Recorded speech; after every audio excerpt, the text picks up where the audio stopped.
یہ تو ہر وقت تو ذکر آپ کو اللہ کا کرنا تھا. یا ایھا الذین آمنوا اذکروا اللہ ذکرا کثیرا وسبحوہ بکرۃ واسیلا. یہ جو آپ ہر وقت بندے بندے کر رہے ہیں یہ تو آپ کو حکم ہی نہیں ہے. آپ نے تو ہر وقت اللہ اللہ کرنی تھی. تو جو کام کرنے کا تھا وہ چھوڑ دیا, جو نہیں کرنا چاہیے تھا اس پہ بحث شروع کر دی. پھر دل کے اندر مد و جزر خراب ہوتے ہیں, قلبی واردات بگڑ جاتی ہیں, حسد پیدا ہوتا ہے, انسان کو لالچ پیدا ہوتا ہے, انسان حریص ہو جاتا ہے, انسان لوگوں سے عداوتیں پال لیتا ہے. کبھی ایسا کام نہ کریں. شہد بڑا میٹھا ہوتا ہے. عرب کے اندر ایک درخت پایا جاتا تھا, ایلوا اس کو کہتے تھے. اس طرح ہمارے ہاں نیم نہیں ہوتی, کڑوا ترین اس کا ذائقہ ہوتا ہے. اور آپ کچھ دیر اس کو پانی میں ڈال دیں تو پانی بھی سارا کڑوا ہو جاتا ہے, چونکہ اس کے خمیر میں رب کریم نے کرواہٹ رکھی ہے, اور حکمت ہے. اس کرواہٹ کا بھی اپنی جگہ فائدہ ہے. لیکن حضور سید عالم صلی اللہ علیہ وسلم نے نا ایک مثال بیان فرمائی, اور وہ بڑی سمجھنے کی ہے. حضور مثالیں دیتے تھے تو کمال ہو جاتی تھی. بڑے سے بڑا ان پڑھ بندہ بھی اس کی روح تک بات اتر جاتی تھی. کریم محبوب علیہ السلام فرمانے لگے کہ اگر ایلوا درخت کے کچھ ٹکڑے شہد میں ڈال دیے جائیں نا تو شہد سے زیادہ میٹھی چیز کوئی نہیں ہوتی. تو حضور فرماتے ہیں کہ وہ ایلوا کا درخت جو ہے وہ شہد کو بھی بگاڑ دیتا ہے, اس میں کرواہٹ پیدا کر دیتا ہے. حالانکہ وہ بڑا میٹھا تھا, اپنی جگہ اس کی مٹھاس میں کوئی کسی قسم کی کمی نہیں تھی, لیکن وہ ایلوا کے درخت نے اسے بگاڑ دیا. اللہ کے محبوب فرماتے ہیں جس طرح ایلوا کا درخت شہد کو تباہ کر دیتا ہے نا, اس طرح حسد آدمی کے ایمان کو تباہ کر دیتا ہے. ایمان بڑی میٹھی چیز ہے, بڑی حسین چیز ہے, لیکن جب حسد آ گیا نا, حسد ہے کیا؟ حسد بندوں سے نہیں ہوتا, یہ سمجھ لیں. حسد کا مطلب, حسد کی لغوی تعریف یہ ہے کہ یہ سمجھ لینا کہ یا اللہ اسے نہیں دینا چاہیے تھا, مجھے دینا چاہیے. یہ تعریف ہے. تو حسد ہوتا کس سے ہے؟ حسد دراصل بندے پہ نہیں کیا جاتا. حسد کا معنی یہ ہے کہ آپ اللہ کی تقسیم پر اعتراض کر رہے ہیں. آپ کا کہنا یہ ہے کہ یا اللہ یہ تقسیم ٹھیک نہیں ہوئی, معاذ اللہ یہ ادھر چلا گیا, یہ تو ادھر آنے والی چیز تھی. تو یہ آپ نے ڈائریکٹ جو مقابلہ شروع کیا, معاذ اللہ یہ تو آپ نے اللہ کی تقسیم کے ساتھ شروع کر دی. تو پھر دل میں بگاڑ آتا ہے, پھر انسان ٹوٹ پھوٹ کا شکار ہوتا ہے, پھر وہ کمزور پڑ جاتا ہے, پھر وہ ایسی باتیں کرتا ہے جو اس کے منصب کے مطابق نہیں ہوتی, کچی بات کرتا ہے, کمزور بات. اللہ بہتر جانتے ہیں کون سی چیز اس نے کہاں رکھنی ہے. رب کی حکمت پر اور اس کی دی ہوئی توفیق پر راضی رہنا ایمان کا تقاضا ہے. لیکن ہمیں تو چاہیے تقسیم اپنی مرضی کی. ادھر کیوں چلا گیا, ادھر آنا چاہیے تھا. بھئی آپ کو یہ کس نے حق دیا ہے؟ مالک نے جو چاہا, جب چاہا, جہاں چاہا اپنے فضل سے عطا فرمایا. حسد, اور پھر اس کے اگر کوئی حسد نہیں کرتا تو لالچ شروع کر دیتا ہے. وہ کہتا ہے کہ یہ جو اس کا مال ہے اس میں میرا بھی حق تھا, یہ تو مجھے ملنا چاہیے تھا. آپ یقین کریں کہ بندے بندوں سے کم پیار کرتے ہیں, جیبوں سے زیادہ پیار کرتے ہیں. تو اس بندے کو تو کوئی نقصان نہیں جس کے ساتھ آپ نے تعلق رکھا ہوا ہے جیب کا, لیکن آپ بڑے کمزور ہو گئے. آپ جب لالچ کر لیا, نفسانیت میں آ گئے تو آپ کمزور پڑ گئے. آپ نے مطلب کیا, آپ کا کیا خیال تھا کہ رب کی بارگاہ سے کوئی کم ملنے والا تھا جو بندوں پہ اتنی توجہ کر لی؟ حضرت بہلول دانا رحمۃ اللہ علیہ نے کیا خوبصورت انداز ہے. رب کریم کے بندوں کی باتیں اللہ کے لشکروں میں سے لشکر.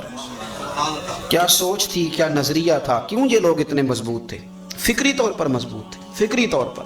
ہارون رشید حج کر کے واپس آ رہا ہے, حضرت بہلول دانا راستے میں بیٹھے ہیں, ملاقات ہو گئی. کہنے لگا حضور کوئی حکم ہو تو بتائیے گا. فرمانے لگے کوئی نہیں, تو جا اپنا کام کر. بادشاہ یا کسی کو کارڈ مل جائے تو وہ لوگوں کو دکھاتا پھرتا ہے, وزیر صاحب نے خود دیا ہے. بادشاہ وقت خود کہہ رہا حضرت کوئی حکم ہو تو. فرمایا نہیں, اللہ خیر کرے گا. تو کہنے لگا حضور میں نے سنا ہے آپ مقروض ہیں, تو بتا ہی دیتے. تو آپ مسکرا کے فرمانے لگے تیرا کیا خیال ہے بھلا؟ کہنے لگے حضور کس بابت؟ فرمانے لگے تیرا کیا خیال ہے کہ اللہ ہارون رشید کو دے گا اور بہلول دانا کو بھول جائے گا؟ تیرا کیا خیال ہے رب کریم ہارون رشید کو تو دیتا جائے گا اور بہلول دانا کو بھول جائے گا؟ بادشاہ کہتا ہے کہ میں چکرا گیا کہ بھلا اس سوال کا کیا جواب ہے. تو میں نے کہا حضور رب تو بھولنے سے پاک ہے, وہ تو کسی کو نہیں بھولتا, اسے نہ اونگ آتی ہے نہ نیند آتی ہے. تو فرمانے لگے جا پھر اپنا کام کر, جب مناسب سمجھے گا تو بہلول کو بھی قرضے سے نجات عطا کاری دے گا. تو جا اپنی ڈیوٹی کر, وہ جب چاہے گا نا تو میرے قرضے دور. تو کیا سمجھتا ہے کہ تجھے یاد رکھے گا مجھے بھول جائے گا؟ یہ کیسے ہو سکتا ہے؟ اور یار ادھر دیکھ میری بات سن. او بھائی وہ تیرا میرا رب ہے, یہ ہو سکتا ہے کہ امیروں کو دے دے اور تیرے جیسے میرے جیسے غریبوں کو وہ بھول جائے؟ یہ ہو سکتا ہے؟ تو کیوں لوگوں کی جیبوں پہ توجہ, لوگوں کی جیبوں پہ نظریں, فلانے کے پاس آ گیا تو میں رہ گیا, مطلب کس لیے؟ ہمارا رب کسی کو بھولتا نہیں ہے. کسی شخص کو وہ میرا مالک اپنے فضل سے نظر انداز نہیں کرتا, وہ سب کو نوازتا ہے. لیکن اس کی حکمت کے تقاضوں کا انتظار کرنا مسلمان کی شان ہے. کبھی کسی حسد میں کبھی کرنا ہو تو رشک کریں, مزہ آئے گا. اور یہ رشک کرنے کا نا، رشک کا معنی کیا ہے؟ حسد کا معنی یا اللہ اسے نہیں دینا چاہیے تھا، مجھے دینا چاہیے تھا، اور رشک کا معنی یا اللہ تو نے دیا ہے، کیا بات ہے، اسے دیا تو کیا بات، اگر تو نے دیا تو مالک جچا بھی ہے، اگر تو نے دیا ہے تو نظر بھی آیا ہے، اگر تو نے دیا ہے تو پھر کیا بات ہے، کمال ہو گئی، وہ نظر آ رہا ہے، اور یا اللہ اسے دیا ہے تو میں بھی تیرا بندہ ہوں، اسے بھی اور دے اور مجھے بھی عطا فرما۔ یہ رشک ہے، رشک کا نا حضور نے حکم دیا ہے، نبی پاک نے رشک کا۔ ہمارا یہ مسئلہ ہے کہ ہم نا جو کرنے والا کام ہے وہ نہیں کرتے، رشک کریں۔ بخاری مسلم میں حدیث ہے، نبی پاک صلی اللہ علیہ وسلم نے فرمایا 2 بندوں پر رشک کرو۔ کہو کیا بات، رشک کرو 2 بندوں۔ یا رسول اللہ کون کون سے؟ فرمایا ایک وہ مالدار جسے اللہ دولت دے اور وہ صبح بھی رب کے رستے میں خیرات کرے اور شام بھی رب کے رستے میں خیرات کرے، یہ قابل رشک ہے۔ کہو تیری کیا بات ہے بھائی، کیا تجھے اللہ نے نوازا ہے، اور اس پر رشک کرو کو یا اللہ اسے اور دے تاکہ یہ تیرے بندوں پہ اور اثار کرے اور تیرے بندوں پہ سخاوت کرے، اور اللہ اس کے فعل تصدق ہمیں بھی عطا فرما۔ اور حضور فرماتے ہیں ایک مالدار پر جو صبح و شام سخاوت کرے، اور ایک اس عالم پر جسے اللہ قرآن کا علم دے، وہ صبح بھی لوگوں کو قرآن مجید کے ترجمے تفسیریں قرآن کے درس سکھائے اور شام بھی لوگوں کو قرآن مجید کے درس عطا فرمائے، اس پر رشک کرو۔ کہو کیا بات ہے یار تیری، تجھے اللہ نے کتنا نوازا، قابل رشک لوگوں پر رشک کرو، ان کی تعریف کرو، ان کے لیے اچھے کلمات ادا کرو۔ معاشرے میں حسد پر موٹ ہوا ہے، اگر کبھی رشک پر موٹ ہوتا نا تو عزتیں بڑھ جاتی، محبتیں بڑھ جاتی، خلوص میں اضافہ ہوتا، لوگ ایک دوسرے کے قریب آتے۔